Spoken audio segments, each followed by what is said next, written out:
Praise the lord. దేవునికి స్తోత్రం. హల్లెలూయా.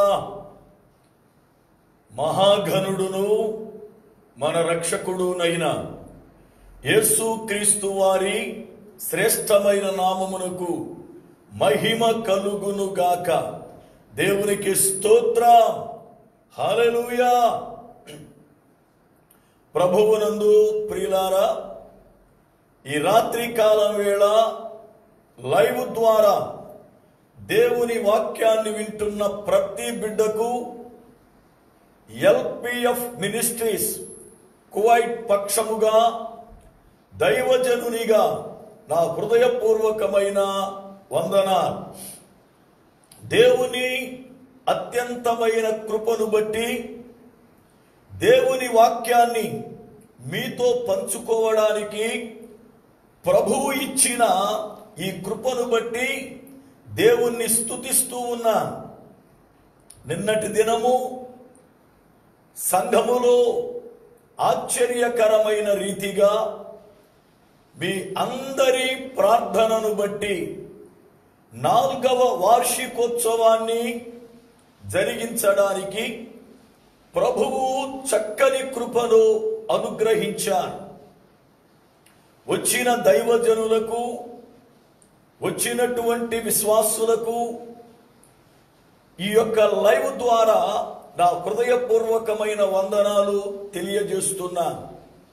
నిన్నటి కార్యక్రమమును బట్టి రాత్రి వేళ లైవ్ను ఇవ్వలేకపోయాను. ఈరోజు తిరిగి లైవ్ను ఇవ్వడానికి దేవుడు చక్కనటువంటి అనుకూలతను ప్రభువు కలగజేశాడు.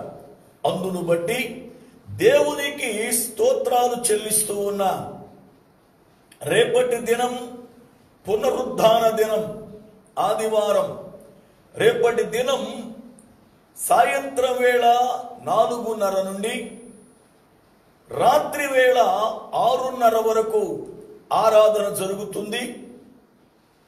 సంఘ బిడ్డలైన వారు, అలాగే అనుకూలత కలిగిన వారు ఈ యొక్క అవాలి చుట్టుపక్కల ఉంటే తప్పనిసరిగా ఆరాధనలో పాలు పొందాలని ప్రభువు పేరట ఆహ్వానిస్తూ ఉన్నాను. ఈ లైవ్ని మన ఇండియాలో ఉన్న బిడ్డలు, అలాగునే ఆయా దేశాలలో బెహరను గాని, మస్కట్ గాని, ఖత్తరు గాని, లేక దుబాయ్ గాని, షార్జా గాని, అబుదాబి గాని, ఇజ్రాయేలు గాని, ఇలాగున సింగపూర్ గాని, లండన్ గాని అనేక దేశాలలో ఉన్న బిడ్డలు ఈ లైవ్ను వీక్షిస్తున్నారు. ఈ లైవ్ ద్వారా అందుతున్నటువంటి వర్తమానాలు వారి జీవితాలకు ఎంతో ఆశీర్వాదకరముగా ఉన్నందున వారు ప్రభువుని స్తుతిస్తూ సహవాసాన్ని పులారా కొనసాగిస్తున్నారు. ఇట్టి కృపను నేడు ఈ భయంకరమైన దినాలలో ప్రభువు కలగజేసినందుకు నిజముగా దేవునికి ఎంతో రుణస్థుడనై ఉన్నా. నేటి దినములలో మనము వాక్యం వినే పరిస్థితులు లేవు. అయినప్పటికీ ప్రభువు తన కృపను బట్టి ఆశ్చర్యకరమైన రీతిగా ఈ రీతిగా ప్రభువు నడిపించుకుంటున్నాడు. నిజముగా ఇది దేవుని కృపయే. ఎందుకంటే నేటి దినాలలో ఎక్కడ చూచినా వాక్యము అందని పరిస్థితులు, ఎక్కడ చూసినా దేవుని వాక్యం దూరమైపోతున్నటువంటి పరిస్థితులు. ఇలాంటి స్థితిగతులలో మనము దేవుని వాక్యం వినడం అనేది ఎంతైనా మనకు అవసరమయ్యింది.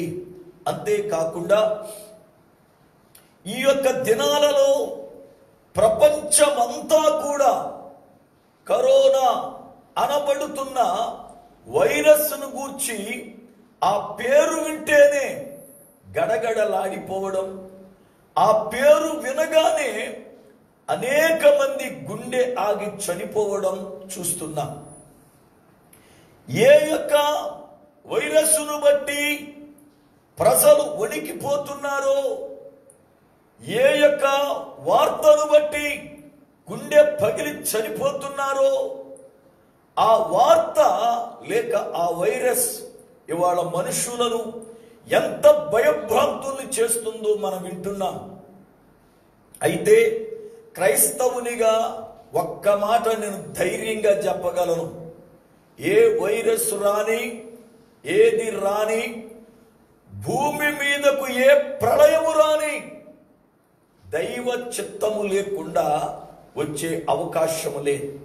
అయితే దేవుని పిల్లలుగా మన ముందు ఏది ఉన్నా భయపడకుండా విశ్వాసముతో సాగిపోవడమే. ఒకవేళ నువ్వు ఉంటున్న డ్యూటీని బట్టి, నువ్వు వెళుతున్న పరిస్థితులను బట్టి, నీ జీవన విధానాన్ని బట్టి ఒకవేళ నీకు ఈ వైరస్ వచ్చి ఉండవచ్చు, రాని భయపడవద్దు. నీ పక్షమున ఉన్నవాడు నమ్మదగిన దేవుడు. ఎన్ని వైరస్సులు వచ్చినా నిన్నేమి చేయలేవు. ఎందుకంటే దేవుని ప్రణాళికలో నీవున్నావు, దేవుని కలిగి ఉన్నావు. దేవునిని కలిగి ఉంటే ఏది వచ్చినా భయపడక్కర్లేదు.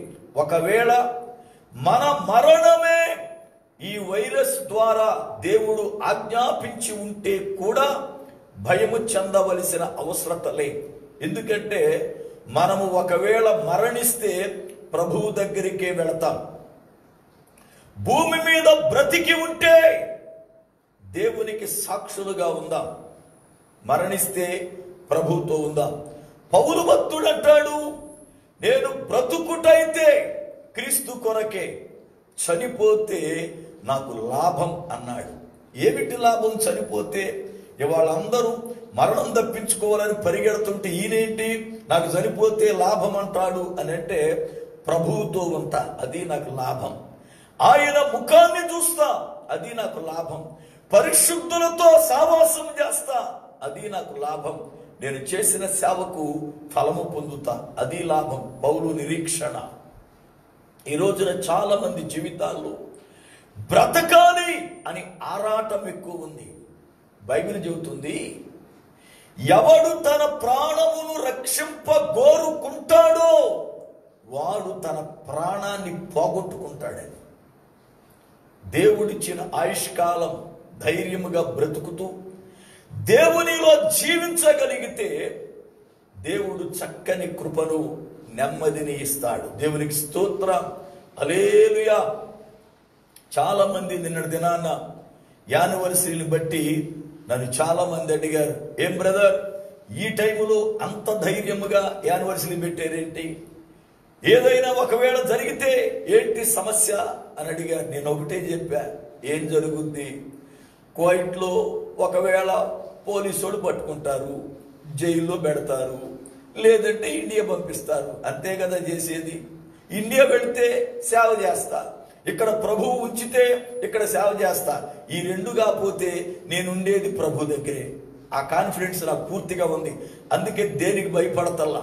ఎందుకో తెలుసా, విశ్వాసమందు స్థిరముగా ఉన్నప్పుడు భయపడవలసిన అవసరమే లేదు. దేవునికి స్తోత్రం.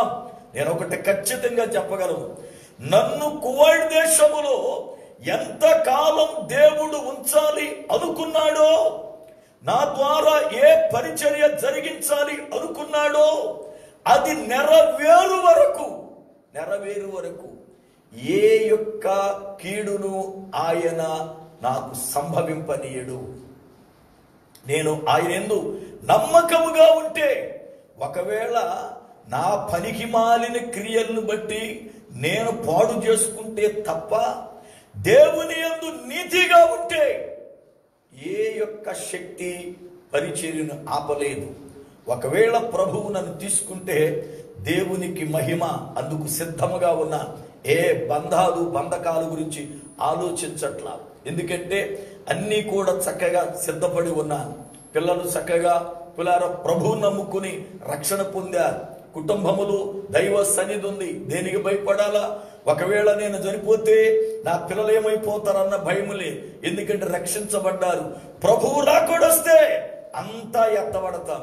ఒకవేళ నా పోకడబోయి ఆలస్యమైతే వాళ్ళు ప్రభు పరిచర్య చేస్తారు, అక్కడ కలుసుకుంటాం. దేవునికి స్తోత్రం. నాకొక నిరీక్షణ ఉంది. దేవుని పనిలో ఒక నిరీక్షణ కలిగి ఉన్నా. దేవుని పని కొనసాగించాలి అన్న తలంపు దేవుడు నా ఎడల కలిగి ఉన్నాడు గనుక అది సాగే వరకు ఏ అభ్యంతరాలు కలగవు. దేవునికి స్తోత్రం. హల్లెలూయా.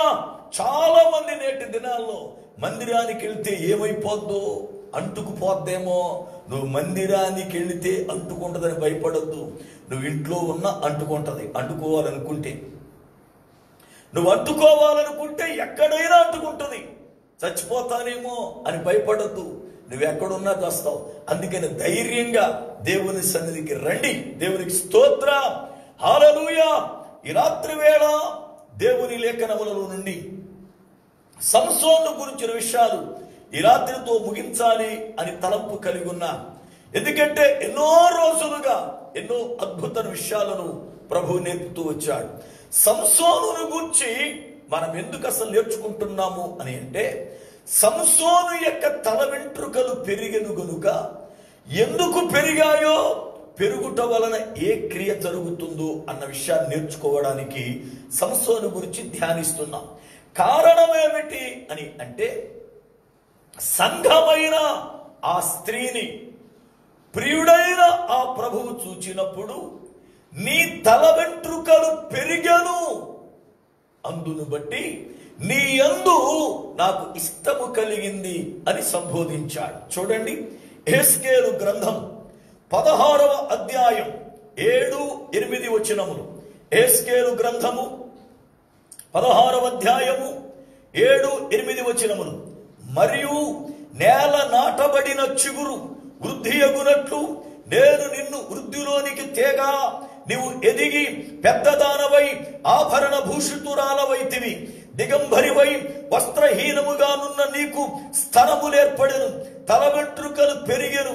మరియు నేను నీ యొద్దకు వచ్చి నిన్ను చూడగా ఇష్టము పుట్టించు ప్రాయము నీకు వచ్చి ఉండేను. దేవునికి స్తోత్రం. హల్లెలూయా. లేఖనములో వ్రాయబడినటువంటి శ్రేష్టమైన మాట, నేను నీ యొద్దకు వచ్చి చూడగా, నీ యొద్దకు వచ్చి చూడగా నీ యందు నాకు ఇష్టము కలిగించు ప్రాయము నీకు వచ్చింది. ఏమిటి ఆ ఇష్టం అని అంటే, నీ తల వెంట్రుకలు పెరిగెను అన్నాడు.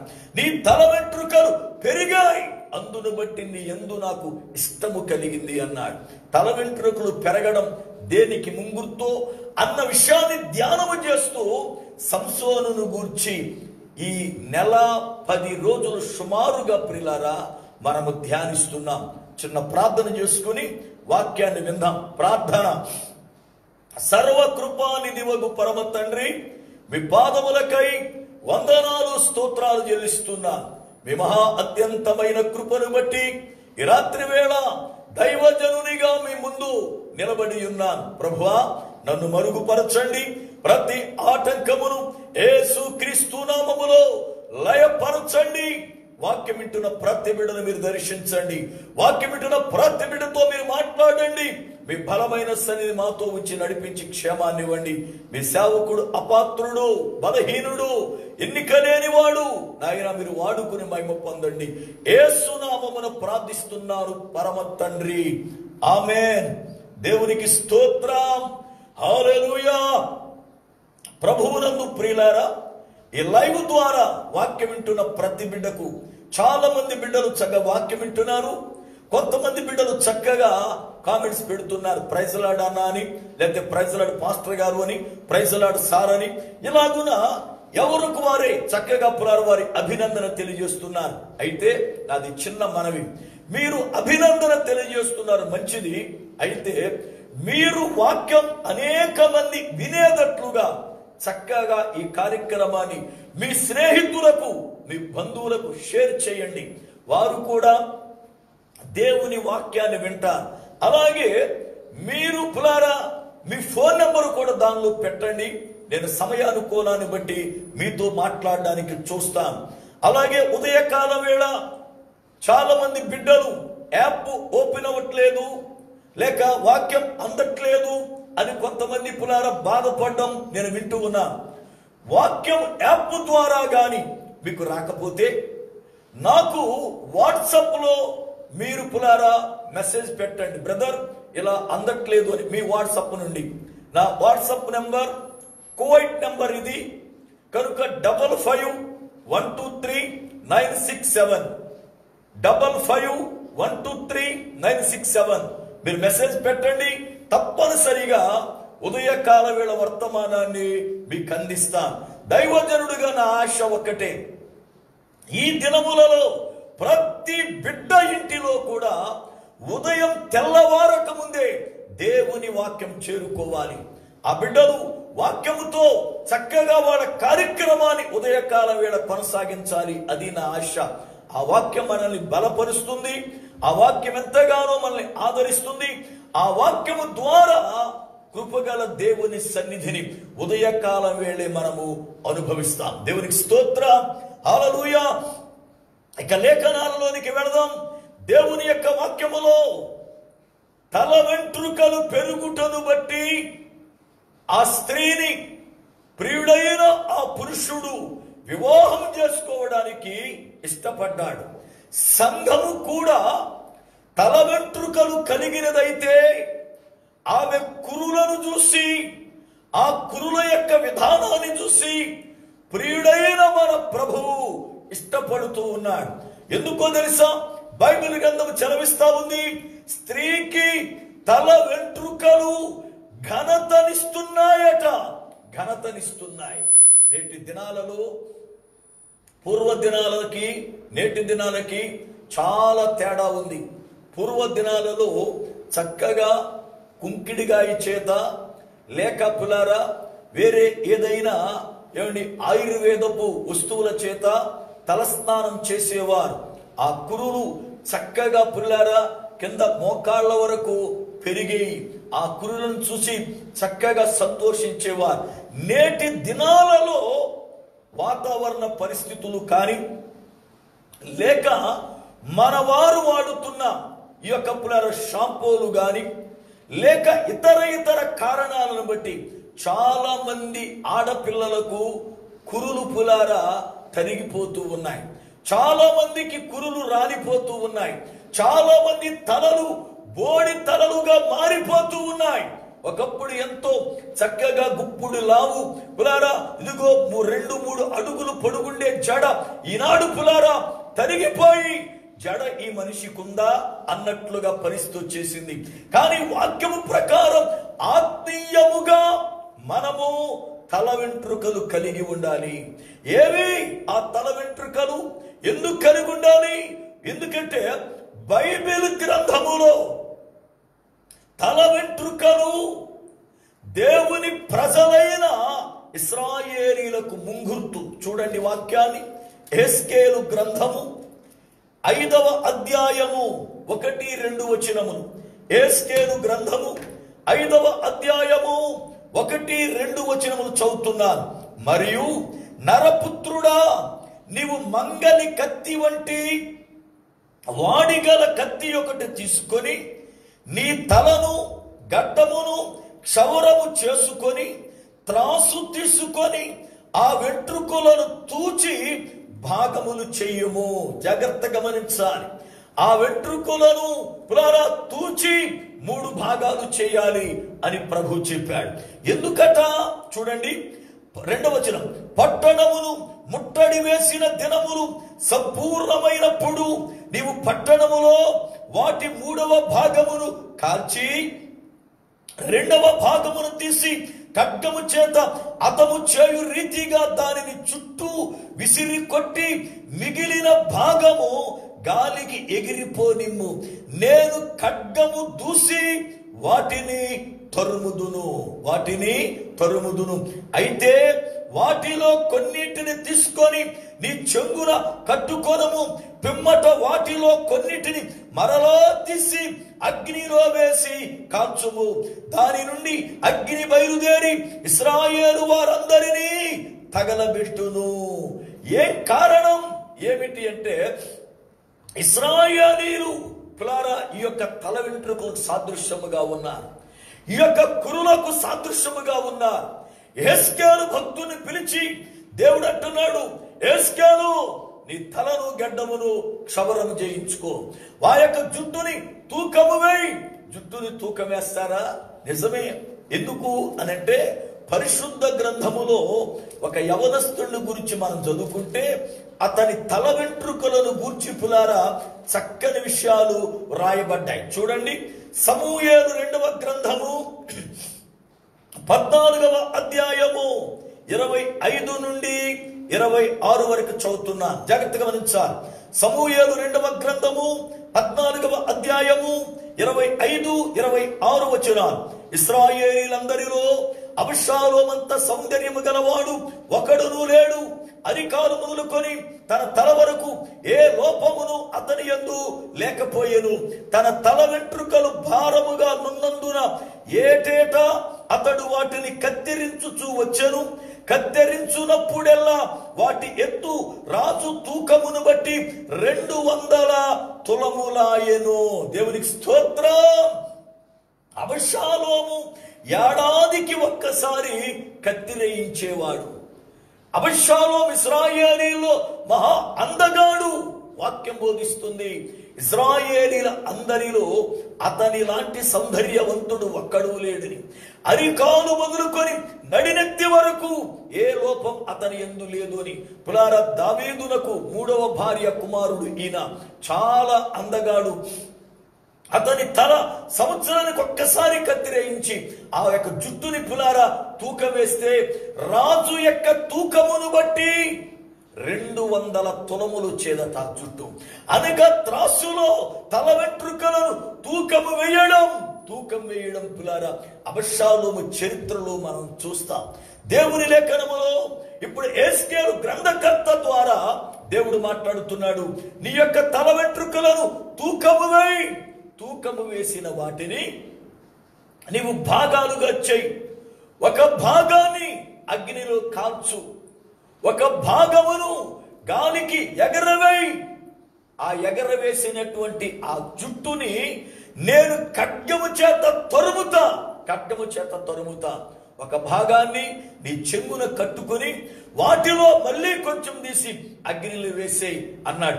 ఎందుకు ఇలా అన్నాడు అంటే, రాబో దినములలో ఇశ్రాయేలీలను నేను ఈ రీతిగా విభజించి ఇలాగ నాశనము చేయబోతున్నాను అని. వాడు తల వెంట్రుకల వలె కొందరు అగ్ని చేత కాల్చబడి, కొందరు ఖడ్గము చేత తరమబడి, కొందరు అగ్నిలో మళ్ళా కాల్చబడి, కొందరు యెరూషలేములో శేషముగా మిగులుతారు. ఇశ్రాయేలీలైన తన ప్రజలను తల కురులతో పోల్చి ఆయన మాట్లాడాడు.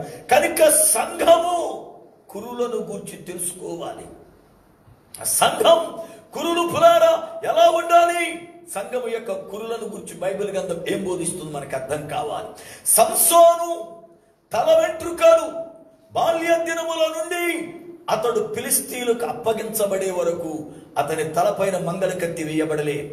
అయితే ఫిలిస్తీయులకు అప్పగించబడే ముందు అతడు క్షవరము చేయబడ్డాడు.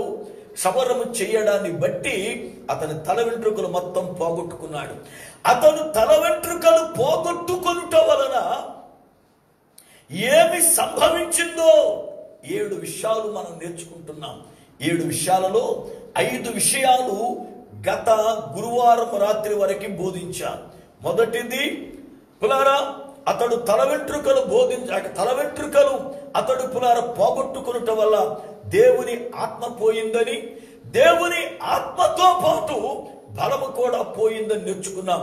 దేవుని ఆత్మను పోగొట్టుకుంటే, బలమును పోగొట్టుకుంటే అతడు ఏం కోల్పోయాడో ఆ విషయాలు ధ్యానిస్తూ దానిలో 3వ భాగముగా ఒక న్యాయాధిపతి అయిన వాడు, దేవుని ఆత్మ కలిగిన వాడు బందీ గృహములో తిరగలి విసురుతున్నాడు అన్నటువంటి మాటలో, తిరగలి విసురుతున్నవాడు అన్న మాటలో తిరగలి విసిరేటువంటి ఎవరి ఆ యొక్క ఖైదీలు ఎలా ఉంటారో, లేక ఎవరికి తడు ఆహారం సిద్ధపరుస్తున్నాడో అన్న విషయాలు నేర్చుకుంటున్నాం. ఎందుకంటే నేటి దినములు సంఘాలే జైలులాగా మారిపోయాయి. సంఘాలే బందీ గృహాలుగా మారిపోయాయి. ఇవాళ చెరసాలలో ఎలాంటి వ్యక్తులు ఉంటారో సంఘాలలో అలాంటి వ్యక్తులు ఉన్నారు. అలాంటి వారికి దైవజనులు సంసోను వలె గుడ్డివారై ఆహారాన్ని సిద్ధపరుస్తున్నారు. ఈ రోజున పులారా దేవుని వాక్యం బోధిస్తుంది, సంఘం అనే చెరసాలలో ఎలాంటి వారు ఉన్నారు అంటే బాహ్య చెరసాలలో బాహ్య వ్యక్తులు ఉంటారు. సంఘం అనే చెరసాలలో ఆత్మ సంబంధమైన ఖైదీలు ఉన్నారు. ఒకటి, చెరసాలలో నరహంతకులు ఉంటారు. రెండవది, చెరసాలలో పులారా దొంగలు ఉంటారు. మూడవది, చెరసాలలో వ్యభిచారులు ఉంటారు. నాలుగవది, చెరసాలలో మోసకృత్యాలు చేయవారు ఉంటారు. ఐదవది, ఇతరులకు నష్టాన్ని కలిగించే వారు ఉంటారని 5 విషయాలు నేర్చుకున్నాం.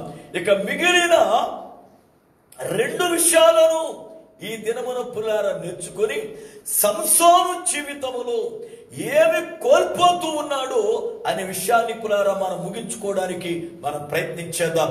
దేవుని లేఖనములో 6వది, జైలులో ఎవరుంటారయ్యా, జైలులో ఎవరిని పెడతారయ్యా అంటే 6వదిగా చట్టానికి విరుద్ధమైన పనులు చేసేవారిని, ఒక ప్రభుత్వానికి విరుద్ధముగా నడిచేవారిని, వారి యొక్క పిల్లల నియమావళులను గలిబిలి చేసేవారిని జైల్లో పెడతారు. బైబిల్ గ్రంథములో చూస్తే అపోస్తులుల కాలములో యాకోబుని పేతురుని పట్టుకున్నారు. యాకోబుని పేతురుని పట్టుకుని యాకోబుని చంపించి పేతురుని చెరసాల్లో వేయించాడు హేరోదు. ఎందుకు వాళ్ళిద్దరిని పట్టుకున్నారు? అసలు వాళ్ళిద్దరు ఏం చేశారు? వాళ్ళిద్దరూ చేసినటువంటి నేరం ఏమిటి? వాళ్ళిద్దరు చేసినటువంటి పని ఏమిటి అంటే వారు అక్కడ ఉన్నటువంటి నియమాలకు, అక్కడ ఉన్నటువంటి పద్ధతులకు వ్యతిరేకంగా నడిచారు అని వారి మీద నేరారోపణ చేయబడింది. ఏమిటి అనంటే అది యూదులు ఉంటున్నటువంటి ప్రాంతం. యూదా జనాంగం యెహోవా దేవుణ్ణి ఆరాధిస్తుండగా, ధర్మశాస్త్రాన్ని వాళ్ళ యొక్క మందిరాల్లో సునగోగుల్లో బోధిస్తుండగా, పరిసయ్యులు, శాస్త్రులు, ప్రధాన యాజకులు వాళ్ళు ఉంటూ ఉండగా పేతురు, పులారా, యాకోబు వీళ్ళు యేసు ప్రభువుని రక్షకునిగా ఎరిగి, యేసే రక్షకుడు, మీరు పరలోకం వెళ్ళాలి అంటే అని మన గ్రంథాలలో రాయబడిన మెస్సయ్య ఈయనే అని, ఈయన ద్వారానే జీవమని ప్రజలను మేల్కొల్పుతూ వాళ్ళు రక్షణ పొందేటట్లుగా, యేసునందు విశ్వాసం ఉంచేటట్లుగా వాళ్ళు సువార్తను ప్రకటించారు. ఆ సువార్త ప్రకటించడం వల్ల వాళ్ళ యొక్క నియమావళులకు, వాళ్ళ యొక్క పద్ధతులకు, వాళ్ళ యొక్క ఆచారాలకు ఆటంకం కలిగింది. ఆటంకం కలగడమే కాదు, వాళ్లకు చాలా పులారా భయం వేసింది.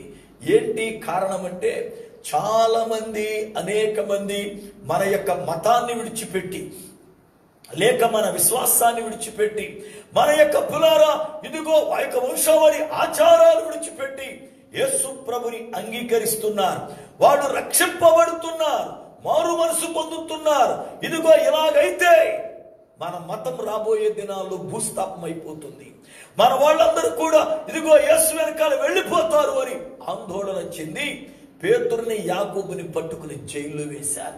నేటి దినాలలో కూడా అనేక మంది సంఘాలలో ఎవరున్నారయ్యా అంటే వాక్యమనే చట్టానికి, వాక్యమనే నియమావళికి పులారా వ్యతిరేకంగా పనిచేసేవాళ్ళు మనలో ఉన్నారు. జాగ్రత్తగా గమనించాలి. మనకొక ప్రభుత్వం ఉంది, క్రైస్తత్వానికి ఒక ప్రభుత్వం ఉంది, క్రైస్తత్వానికి ఒక రాజ్యం ఉంది. క్రైస్తవ రాజ్యం పేరేమిటి అంటే దేవుని సంఘం. ఎందుకు అని అంటే ప్రభువు ప్రపంచములో ఎవరిని అయితే ఆయన రక్తము చేత కడిగాడో, ఎవరిని అయితే రక్తము చేత కొన్నాడో, ఎవరైతే క్రీస్తు రక్తము చేత కనబడ్డారో వాళ్ళందరూ కూడా దేవుని రాజ్యముగా సమకూర్చబడ్డారు. చూడండి వాక్య గ్రంథాన్ని ఒక్కసారి చూద్దాం. ప్రకటన గ్రంథము 5వ అధ్యాయము 10వ వచనం. ప్రకటన గ్రంథము 5వ అధ్యాయము 10వ వచనం చదువుతున్నాను. ఆ పెద్దలు, నీవు ఆ గ్రంథమును తీసుకొని దాని ముద్రను విప్పుటకు యోగ్యుడవు, నీవు వధింపబడిన వాడవై నీ రక్తమిచ్చి ప్రతి వంశములోను, ఆయా భాషలు మాట్లాడు వారిలోను, ప్రతి ప్రజలోను, ప్రతి జనములోను దేవుని కొరకు మనుషులను కొని మా దేవునికి వారిని ఒక రాజ్యముగాను యాజకులుగాను చేసితివి. ఒక రాజ్యముగాను యాజకులుగాను చేసితివి అనగా యేసు ప్రభువారు తన అమూల్యమైన పరిశుద్ధమైన రక్తాన్ని కార్చి, ఆ శిలువ రక్తము చేత పాపమునకు దాసులైన వారిని ఆయన విమోచించి, ఆయన పులార ఆ యొక్క సాతాను బంధకాలలో నుండి వాళ్లకు క్రయధనమును ఇచ్చి ఆయన వారిని కొనుక్కున్నాడు. కొనుక్కున్న వారందరినీ కూడా ఆయన ఏం చేశాడు అంటే దేవుని రాజ్యముగా మార్చాడు. అనగా సంఘం దేవుని రాజ్యం. రాజ్యము అనంటే దానికి ఒక ప్రభుత్వము, ఒక చట్టము, ఒక నియమము అనేది ఉంటా ఉంది. అనగా దేవుని రాజ్యం ఏది అనంటే సంఘమే. సంఘానికి ఒక చట్టం ఉంది. ఏది ఆ చట్టము అంటే దేవుని వాక్యమే. దేవునికి స్తోత్రం. మనము కల్పించుకున్న సిద్ధాంతాలు చట్టము కాదు, అది నువ్వు పెట్టుకున్న చట్టం. అది ఒక్కొక్క సంఘం ఒక్కొక్క చట్టం పెట్టుకుంది. అది కాదు చట్టం పులారా, దేవుని వాక్యమే మన చట్టం. దేవుని వాక్యం ఏమి బోధించిందో అది నడవడం మన చట్టం. దేవుని వాక్యం ఎలా బ్రతకమని అందో అలా బ్రతకడం దేవుని చట్టం. దేవుని సంఘానికి వాక్యమే చట్టము గాని డినామినేషన్లను బట్టి నాలాంటి దైవజనులు పెట్టిన సిద్ధాంతాలు చట్టాలు కాదు. ఎందుకంటే ఒక్కొక్క డినామినేషన్ వారికి తగిన రీతిగా వారి విధానాన్ని బట్టి వాళ్ళ విశ్వాస పరిమాణాన్ని బట్టి కొన్ని నియమాలు పెట్టుకున్నారు. అయితే అది సంఘానికి, వాళ్ళ సంఘానికి, వాళ్ళ డినామినేషన్కే సరిపోతుంది, కానీ మిగిలినటువంటి సంఘాలకు పనికిరాదు. భూమి మీద ఉన్న సంఘాలకన్నిటికీ పనికొచ్చే ఏకైక చట్టం దేవుని వాక్యమే. మీరు లూథరన్ గాని, పెంతెకోస్తు గాని, ఫెలోషిప్ గాని, బైబిల్ మిషన్ గాని, లేక పులారా బాప్టిస్టు గాని, జీడిఎం గాని, ఏదైనా గాని భూమి మీద క్రైస్తవ సంఘముకు నువ్వు ఏ పేరైనా పెట్టు, ఏ పేరైనా పెట్టుకో, నువ్వే సంఘములోనైనా బ్రతుకు, నువ్వే సంఘస్థుడు అయినా కానీ మన అందరికీ చట్టము ఒక్కటే. ఎందుకండి మనందరికి చట్టము ఒక్కటే అని అంటే అందరికీ ఒకే ఒక్క రాజు, యేసు రాజు. దేవునికి స్తోత్రం. మన యేసు మన యొక్క ప్రభువు ఎవరు అంటే యేసు రాజు. యేసు రాజై మనల్ని ప్రభువుగా ఏలుతూ ఉన్నాడు. ఆయన ప్రభుత్వం అనే సంఘములో, ఆయన దేశం అనే సంఘం అనే రాజ్యములో మనం బ్రతుకుతున్నాం. కనుక ఆయన ప్రపంచమంతటికి ఒకే చట్టం పెట్టాడు. సంఘానికి పులారా ఒకే చట్టం నడవాలి. అంతేగాని ఒక ప్రాంతం వారు ఒక రకంగా, ఒక ప్రాంతం వారు ఒక రకంగా కాదు. దేవుని వాక్యమే చట్టం.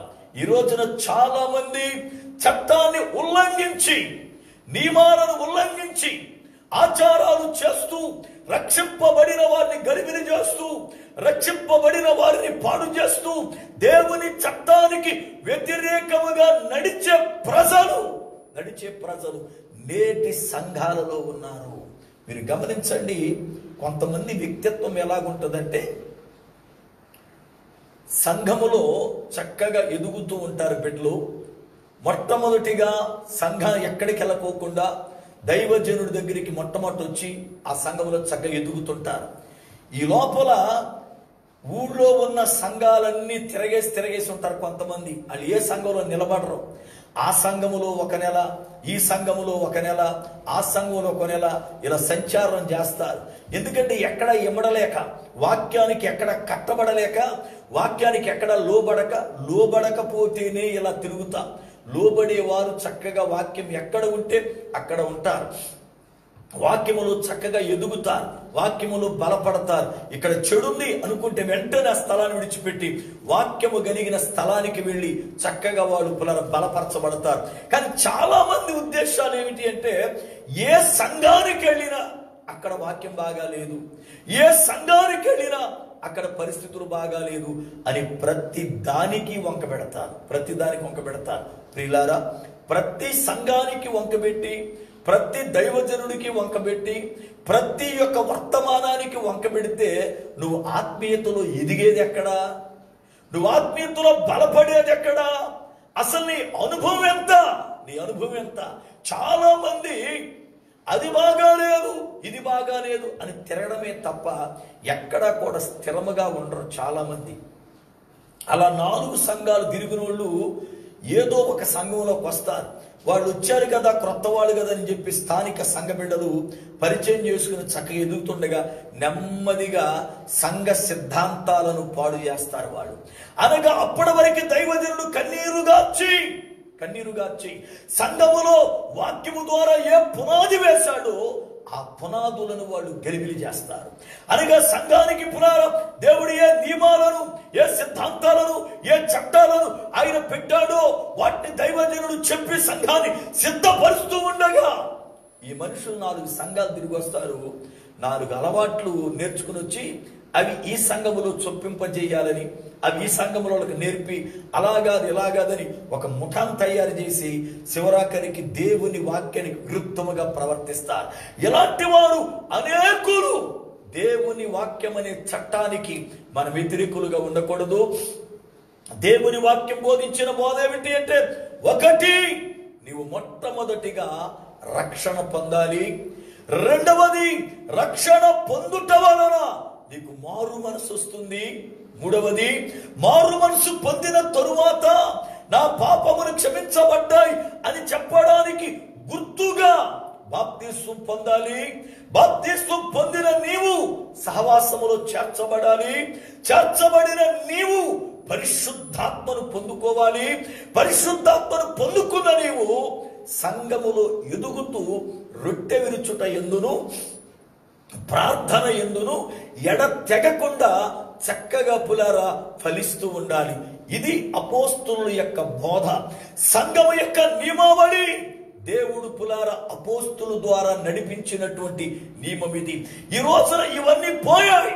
ఇష్టానుసారముగా దేవుని వాక్యానికి వ్యతిరేకముగా దేవుని వాక్యాన్ని వక్రీకరిస్తూ దేవుని వాక్యం అనే చట్టాన్ని ధిక్కరిస్తూ వాళ్ళ ఇష్టానుసారంగా ప్రవర్తించేవాళ్ళు నేటి సంఘాల్లో ఉన్నారు.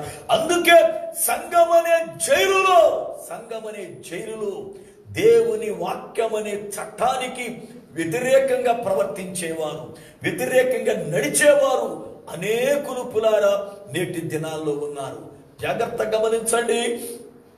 దేవుని వాక్యం ఏమి బోధించిందో, దేవుని వాక్యం పులారా దైవజనుల ద్వారా ఏమి వింటున్నామో వాటిని పులారా మనం గ్రహించకుండా, సరి చేసుకోకుండా దేవుని వాక్యం అనే చట్టాన్ని ఉల్లంఘించి నీ ఉంటే నీ ఒక ఖైదీవి.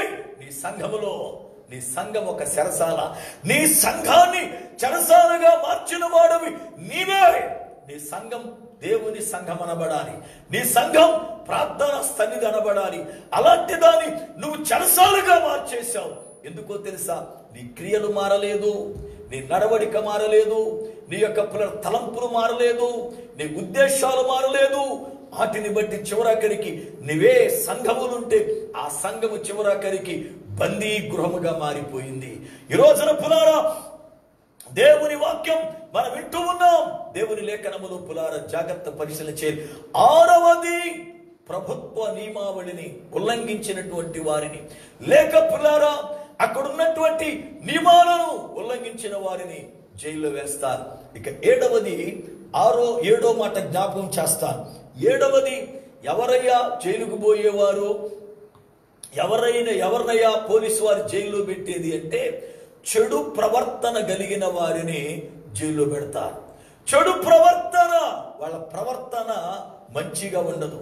మీరు చూడండి, నలుగురు ఉన్నారు, వాళ్ళ దగ్గర చెడు చేయకూడదు, వాళ్ళ మధ్యన అసభ్యముగా ప్రవర్తించకూడదు, వారి మధ్యన పులారా మనము చాలా పద్ధతిగా ఉండాలి అనుకోకుండా చాలా చెడు నడత నడిచేవారు ఉన్నారు. ఇవాళ జైలులో పులారా చాలా మంది పేకాటాడే వారిని జైల్లో పెడతారు, వ్యభిచార గృహాలు నడిపే వారిని జైల్లో పెడతారు, ఇతరులను దూషించే వారిని జైల్లో పెడతారు. ఎందుకు ఇవన్నీ? ఉదాహరణకు జైల్లో పెట్టడమే కాదు, కొన్ని బోర్డుల మీద మీరు చూడండి, గోడల మీద ఇక్కడ మూత్రము పోయరాదు, పోసిన వారి శిక్షార్హులు అని రాస్తారు. ఏమిటి కారణం అంటే చెడుగా ప్రవర్తించకూడదు ఈ స్థలములో అని అర్థం. కారణం, అక్కడ ప్రజలకు ఇబ్బంది కలిగించకూడదు, అక్కడ అసభ్యముగా ప్రవర్తించకూడదు, ఆ స్థలములో చెడు చేయకూడదు అని అంటారు. ఒకవేళ నీవు అసభ్యముగా ప్రవర్తిస్తే, చెడుగా ప్రవర్తిస్తే నీవు నేరారోపణ పొంది శిక్షింపబడతావు. ఈ రోజున పులారా జాగ్రత్త గమనించాలి, సంఘాలలో చెడు నడత నడిచేవారు ఎక్కువైపోయారు, సంఘాలలో చెడు ప్రవర్తన ప్రవర్తించే వాళ్ళు ఎక్కువైపోయారు, సంఘాలలో చెడు క్రియలు చేసేవారు ఎక్కువైపోయారు. నేటి దినాలు సంఘాలు చెరసాలలాగా మారిపోయాయి. నేను ఈ మధ్యలో ఒక దైవజనుడి గురించి విన్నాను. నేను లైవ్ గనక ఆ పేర్లు చెప్పడం, ఆ సంఘం పేరు చెప్పడం సభ్యత్వం కాదు, కానీ పిల్లారా మీకు అర్థం అవ్వడానికి సంఘములో ఎలాంటి చెడు జరుగుతుందో ఆ విషయాన్ని మీకు నేను జ్ఞాపకం చేస్తా ఉన్నా. సంఘములో వ్యభిచారం ఎక్కువైపోతుంది నేటి దినాల్లో.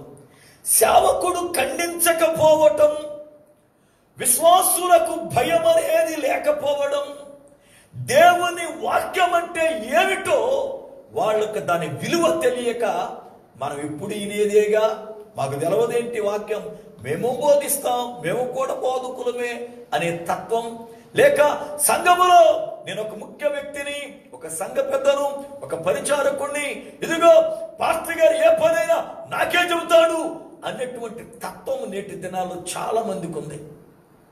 అందుకనే వాక్యం వీళ్ళలో పనిచేయదు, వాక్యం వీళ్ళకి ఎక్కదు. ఎందుకు? వాక్యం మీద మనసు పెట్టరు వీళ్ళు. సంఘములో నేను అనేటువంటి ఒక గర్వాన్ని కలిగి, ఒక అతిశయాన్ని కలిగి వీళ్ళు ప్రవర్తిస్తారు. అసలు దైవజనుడు ఎందుకు వాక్యం బోధించాడో, ఈరోజు వాక్యం ద్వారా నా బతుకులో ఏముందో అది పరిశీలన చేసుకోరు. వాక్యాన్ని దైవజనుడు బోధిస్తే అది ఒకవేళ పులారం ఎవరికైనా అది ఒకవేళ తగిలితే, ఆ సంగతి తెలిస్తే వీళ్ళు నవ్వుకుంటారు వాళ్ళకు చూసి, కానీ వీళ్ళ బతుకులు ఎప్పుడు సరి చేసుకోరు. అయితే సంఘములో అతడు ఒక ముఖ్యుడే. ఆ సంఘములో ముఖ్యుడైతే అతనికి భార్య ఉంది, భార్య ఇండియాలో ఉంది, అతడు ఇక్కడ ఉన్నాడు. భార్య కాకుండా ఇతడు 3 స్త్రీలతో అక్రంగా బ్రతుకుతున్నాడు. 3 స్త్రీలతో అక్రంగా బ్రతుకుతూ ఉంటే వీళ్ళ 3కి తెలిసింది, వీడు నాతో ఉన్నాడు, నీతో ఉన్నాడు, నీతో ఉన్నాడని. వీళ్ళ 3 కలిసి ఎక్కడ పెట్టారు మీటింగ్ అంటే చర్చిలో పెట్టారు. అంటే చర్చ ఏమైపోయిందంటే వాడు చివరాఖరికి సత్రాలు అయిపోయింది. చివరాఖరికి పులారా చర్చిల్లో ఏమేమి మాట్లాడుకోవాలో తెలియని దౌర్భాగ్యత ఏర్పడింది. చర్చిల్లో మీటింగ్ పెట్టారు. అసలు దైవజనుడు పిచ్చి పిచ్చి వేషాలు చర్చిలో వేయొద్దు, అసలు మీరు చేయడమే పనికి మాలిన పని, అసలు మీలాంటి వాళ్ళు రేపటి నుంచి చర్చికి రావద్దు అని గిట్టేయాలని. కానీ పాస్టర్ గారు ఇప్పుడు తీర్పరి, ఆయన ముందు మీటింగు. ఎంత దరిద్రం ఇది! ఎంత దౌర్భాగ్యం చెప్పుకోవడం సిగ్గు కదా. సంఘాల్లో ఎంత చెడు నడతండి, సంఘాల్లో ఎంత చెడిపోయి ప్రవర్తిస్తున్నారు వీళ్ళు. 3 స్త్రీలు వచ్చారు, వీడు వచ్చాడు. ఇప్పుడు పాస్టర్ గారి జడ్జిమెంట్ ఏంటి తెలుసా? మాయ్ అయ్యింది, అది అయ్యింది, మీరు పని చేయండి, ఇదిగో 3 ఉన్నారు కనుక వాడు ఎవరితో ఉంటాడో వాడు నుండి మిగిలిన వాళ్ళు ఎంతో కొంత డబ్బులకి సెటిల్ చేసుకుని ఆయన వదిలేయండి. ఇది స్టేట్మెంట్. ఎంత దరిద్రం అంటారు, ఎంత దౌర్భాగ్యం అంటారు. అసలు అతను మనం పాస్టర్ అనొచ్చు అంటారా? వాడికి మారు మనసు ఉందంటారా? అలాంటి పులాల విషయాలు చెప్పొచ్చు అంటారా? ఎప్పుడైతే మాట అన్నాడో 3 స్త్రీలు ఆ పాస్టర్ని దుమ్మెత్తిపోసి చర్చిలోనే బండ బూతులు తిట్టుకుంటూ వాడు బయటకు పోయాడు. ఎంత సంఘాలలో చెడు నడత నడుస్తుందో, అది కోవైట్ సంఘాల్లో జరుగుతున్న పరిస్థితి. అది కువైట్లో జరిగిన పరిస్థితి ఇది సంఘాల్లో పులారా. ఇవాళ కువైటే కాదు, గల్ఫ్ దేశాల్లో అనేక సంఘాలలో ఇదే చెడు నడత ఉంది. ఒకడితో ఒకడు పులారా అక్రమైన జీవితాన్ని జీవిస్తూ వాళ్ళు చర్చిల్లోనే కొట్టుకుంటున్నారు. పైగా ఆడోళ్ళు మగోళ్ళు. చర్చిలు చివరాఖరికి బజార్లు అయిపోయినాయి. చర్చిలు బజార్లు అయిపోయినాయి. మీరు ఆలోచించండి ఈ రోజున పులారా. పాస్టర్ భయం లేదు, విశ్వాసులకి దైవజనుడి భయం లేదు. దైవజనుడి భయం ఉండాలంటే దైవజనుడు తిన్నగుండాలి కదా, వాడు క్యారెక్టర్ గల్లోడై ఉండాలి కదా. ఆడే పనికి మాలోడైతే ఆడికెవడు భయపడతాడు? ఈ దినాల్లో చాలా సంఘాలు పులారా వ్యభిచారముతో నిండిపోయి చర్చిల్లోనే కొట్టుకోవడం, చర్చిల్లోనే కేకలేసుకోవడం, పాస్టర్ గారు అలాగే గుడ్డోళ్ళలాగా చూడటం అంతే. పాస్టర్ గారు గుడ్డోళ్ళలాగా చూడటం అంతే. ఎందుకంటే ఆ తతంకం అంతా ముందు పాస్టర్గా తెలుసు. ఈ సంగతులన్నీ వాడు దాంతో తిరుగుతున్నాడు, ఇది ఆడితో తిరుగుతున్నాడు, ఇది తెలుసు. తెలిసిన ఏనాడు ఖండించడు. వాళ్ళు ఇచ్చేయండి కానుక పోద్దని ఇతడే ప్రోత్సహిస్తాడు. చివరాఖరికి సంఘాలలో చెడు నిండిపోయింది. సంఘాల్లో చెడు నిండిపోయింది. భయంకరమైన పరిస్థితులు. ఈనాడే కాదు, ప్రకటన గ్రంథాన్ని యోహాను భక్తులకి దర్శనము ద్వారా చూపిస్తున్నప్పుడే సంఘాలలో ఇలాంటి స్థితిగతులు ఉన్నాయి. చూడండి మీరు వాక్యాన్ని. ప్రకటన గ్రంథం 2వ అధ్యాయం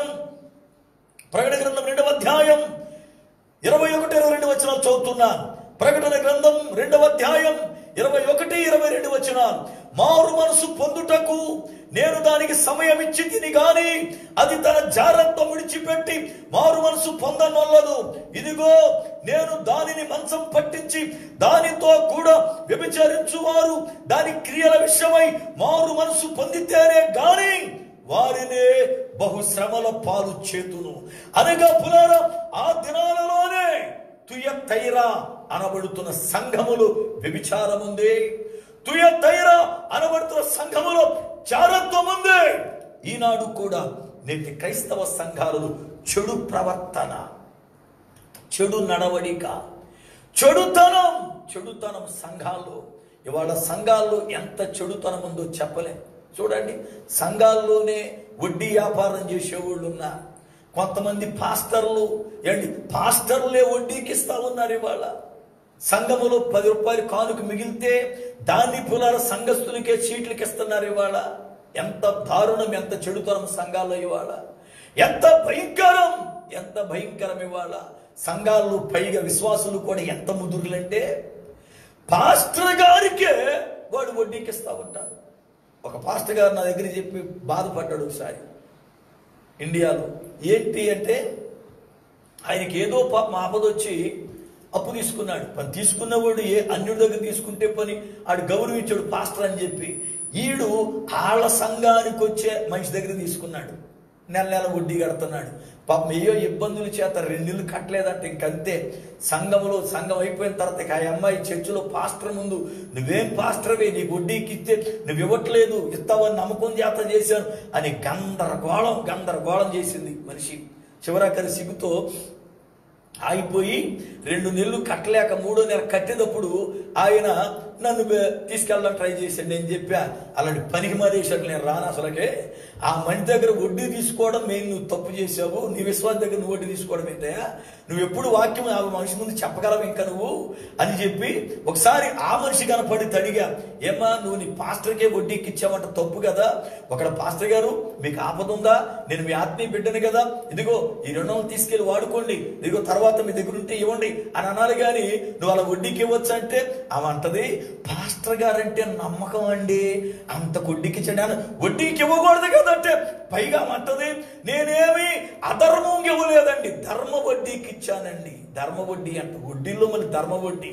ఎంత బుద్ధి లేనితనం. సంఘాలలో ఎంత చెడుతనం ఉందండి వాళ్ళ. సంఘాలలో జారత్వం, సంఘాల్లో వ్యభిచారం, సంఘాల్లో వడ్డీ వ్యాపారాలు, సంఘాల్లోని పోకిరి వేషాలు, సంఘాల్లో పులారా. చూడండి, క్రిస్మస్ వస్తే చాలు బలిపీఠాల మీద డాన్సులు. ఏమండి, ఏదో పిల్లలు చిన్న చిన్న పిల్లలు 10 సంవత్సరాల పిల్లలు ఏదో వేస్తే సంతోషపడతారని పూర్వ దినాల్లో ఆ పిల్లకి నేర్పేవాడు. ఇప్పుడు కోవిడ్ దేశాలను మీరు చూస్తే ఇక్కడ చిన్నపిల్లలు ఎవరుండరు, అందరూ దూడల్లాగా ఉన్నవాళ్ళు. ఒక్కో దానికి 30 సంవత్సరాలు 40 సంవత్సరాలు ఒక్కొక్కటి డ్యాన్స్ చేస్తా ఉంటారు స్టేజ్ మీద. ఆ ఏంచే పాస్టర్ బుద్ధి ఉండాలి కదా, ఆడికి అసలు ఉండదు, ఈయనకి అసలు సిగ్గుండదు. ఏమండి, ఆ వయసులో దేవుని పాటలు పెట్టి ఆడికి డ్యాన్స్ ఏంటంటే క్రిస్మస్ అంటే క్రిస్మస్ డ్యాన్స్ లేతావా? సర్వలోక రక్షణ కొరకై తనని తాను రిక్తునిగా చేసుకొని లోకములో జన్మిస్తే అలాంటి దేవుని యొక్క జననాన్ని గురించి ఎంతగా సువార్త ప్రకటించాలి, ఎంతగా దేవుని గురించి నువ్వు స్తుతించాలి. అది మానేసి పనికి మాలిన వేషాలు సంఘాలు. ఈ రోజున పులారా సంఘాల్లో డ్యాన్సులు, సంఘాల్లో పులారా అక్రమమైన జీవితాలు, సంఘాల్లోని బూతులాడుకోవడం, సంఘాల్లోని సరసాలాడుకోవడం, సంఘాల్లోని చెడుతనం బహుభయంకరమైనది. జాగ్రత్త. నేటి దినాలు ఎలాగైపోయాయంటే సంఘాలే చెరసాల్లాగా మారిపోయాయి. పైకి వాడు విశ్వాసులే గాని ఆత్మ సంబంధమైన నేరస్తులు వాళ్ళు, నేరగాళ్ళు ఉండే స్థలములాగా దేవుని సంఘం మారిపోతే సేవకుడికి ఆత్మీయ కందృష్టి లేక సేవకుడు ఆత్మ సంబంధం గుడ్డోడై ఏదో వాడి యొక్క పోషణ వాడు చూసుకుంటూ బోధ చేస్తా ఉన్నాడు. వాళ్ళకి వాక్యం ఆహారం పెడుతున్నాడు. జాగ్రత్తగా గమనించాలి. సంసోను జీవితంలో జరిగిన 3వ ఘట్టం, అతడు గుడ్డివాడై తిరగలిసురుతా ఉన్నాడు. గుడ్డివాడై తిరగలిసురుతున్నాడు. జాగ్రత్త సుమ. ఇవాళ పులార సంసోను ఆత్మను పోగొట్టుకుని, సంసోను పులార బలహీనుడై సంసోను బలాన్ని పోగొట్టుకుంటే ఏం జరిగింది అంటే, ఒకప్పుడు ఎవరిని గెలిచాడు వారి చేత బంధించబడ్డాడు. రెండవది, అతడు పులారా అంధుడైపోయాడు, గురుడ్డోడిగా మార్చేశారు. మూడవది, అతడు పులారా ఖైదీలకు బందీ గృహములో ఉన్న వారికి తిరగలి విసురుతున్నాడు. నాలుగవది, నిందాస్పదుడైపోయాడు. వాళ్ళందరూ కూడా సంసోని పులారా దూషించడం ప్రారంభించారు. సంసోని హేళన చేయడం ప్రారంభించారు. సంసోని పులారా అవహేళన చేస్తూ నిందించడం ప్రారంభించారు. ఐదవది పులారా, అతడు వాళ్ళకి దాసుడైపోయాడు. ఏం చెబితే అది చేసేటట్లుగా, ఏం చెబితే అది వినేటట్లుగా దాసుడైపోయాడు. ఆరవది, అతడు పులారా వాళ్ళు మహాబలి వాళ్ళ దేవతకు అర్పించడానికి కారకుడైపోయాడు.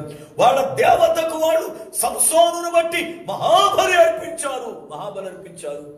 ఏడవది, వాళ్ళెన్నడూ కూడా వాళ్ళ దేవత ముందు అంతగా స్తుతి పొందలే, అంతగా స్తుతించలే దేవతని. కానీ ఇతనిని బట్టి వాళ్ళు పులారా వాళ్ళ దేవతను స్తుతించారు. అనగా ఇశ్రాయేలీలకు న్యాయాధిపతిగా ఉన్నవాడు, దేవుని ఆత్మ కలిగిన వాడు, చివరాఖరికి పులారా అన్యులు వాళ్ళ దేవుణ్ణి స్తుతించడానికి ఇతడు కారకుడయ్యాడు. ఆ మాటను చూడండి దయచేసి, వాక్యం చదువుతున్నారు. న్యాయాధిపతుల గ్రంథము 16వ అధ్యాయము, న్యాయాధిపతుల గ్రంథము 16వ అధ్యాయము పులారా చదువుతున్నాను. 23 నుండి చదువుతున్నాను, చూడండి దయచేసి. ఫిలిస్తీన్ల సర్దారు మన దేవత మన శత్రువైన సంసోనును మన చేతికి అప్పగించును అని చెప్పుకొని తమ దేవతైన దాగోనునకు మహాబలి అర్పించుటకు పండగ ఆచరించుటకును కూడుకొనిరి. జనులు సంసోనును చూచినప్పుడు మన దేశమును పాడు చేసిన వాడును మనలో అనేకులు చంపిన వాడునై మన శత్రువుని మన దేవత మన చేతికి అప్పగించును అని చెప్పుకొనుచు తమ దేవతను స్తుతించిరి. సంసోను పులారా ఏమయ్యాడు అంటే వాళ్ళ దేవతను స్తుతించడానికి కారకుడుగా, ఇతనిని బట్టి వాడు మహాబలి వాళ్ళ దేవతగా జరిపించడానికి కారకుడుగా మారిపోయాడు. ఈ రోజున అనేక మంది సంసోను వలె ఆత్మను పోగొట్టుకుని, సంసోను వలె బలాన్ని పోగొట్టుకుని, సంసోను వలె శత్రువు చేతిలో బంధించబడి, శత్రువు చేతిలో గుడ్డివారై, శత్రువు చేతిలో పులారా తిరగలి విసురుతూ, శత్రువు చేతిలో వాళ్ళు కీలు బొమ్మగా దాసులుగా మారిపోయారు. ఈ రోజున ప్రియ దేవుని బిడ్డ, నువ్వు దేవుని చేతిలో ఉన్నావా లేక అపవాది చేతిలో ఉన్నావా ఆలోచించు. సంసోను ఒకప్పుడు దేవుని చేతిలో ఉన్నాడు. సంసోను ఒకప్పుడు దేవుని చేతిలో వాడబడ్డాడు. సంసోను ఒకప్పుడు దేవుని చేత బలపరచబడ్డాడు. కానీ ఈ రోజున అదే సంసోను క్షవరమైపోవడం వల్ల అపవాది సంబంధులైన ఫిలిస్తీన్ల చేతిలో ఉన్నాడు. ఈ రోజున మనం ఎవరి చేతిలో ఉన్నాం? ఆత్మను పోగొట్టుకొని అపవాది చేతిలో ఉన్నామా? ఆత్మను కలిగి దేవుని చేతిలో ఉన్నామా? అలాంటి పరిస్థితులలో మరలా తిరిగి తల వెంట్రుకలు పెరగడం ప్రారంభమయ్యాయి. సంసోను జీవితంలో మరలా తిరిగి తల వెంట్రుకలు పెరుగుతుంటే పోగొట్టుకున్న బలం తిరిగి సంసోనుకు వచ్చింది. బైబిల్ అంటుంది, నీ కురులు పెరిగాయి, నీ తల వెంట్రుకలు పెరిగాయి. అనగా అర్థం, నువ్వు పోగొట్టుకున్న బలం తిరిగి వస్తూ ఉంది. నువ్వు పోగొట్టుకున్న బలాన్ని తిరిగి సంపాదించుకున్నావు. నువ్వు పోగొట్టుకున్న బలం తిరిగి మరలా నీలోకి వచ్చింది అని దేవుని వాక్యం చూస్తున్నప్పుడు మనకు అర్థమవుతుంది. ఈ రాత్రి సంసోనును బట్టి ఒకవేళ నీ మొదటి బలం పోగొట్టుకున్నవేమో, నీ అవిధేయత వల్ల నీ మొదటి యొక్క పునర శక్తి తొలగిపోయిందేమో, నీ బలహీనతల వల్ల నీ ఆత్మను పోగొట్టుకున్నావేమో. సంసోను వలె ఈ రాత్రి మరలా తిరిగి నీ బలము నీకు రావాలి, నీ ఆత్మను తిరిగి పొందుకోవాలి. సంసోను తిరిగి బలము పొందిన తరువాత ప్రార్థించగా దేవుడు మరలా వాడుకుంటే పులారా ఆఖరి క్షణమున అనేక మంది ఫిలిస్తీన్లు చనిపోవడానికి గొప్ప కార్యాన్ని సంసోను చేశాడు.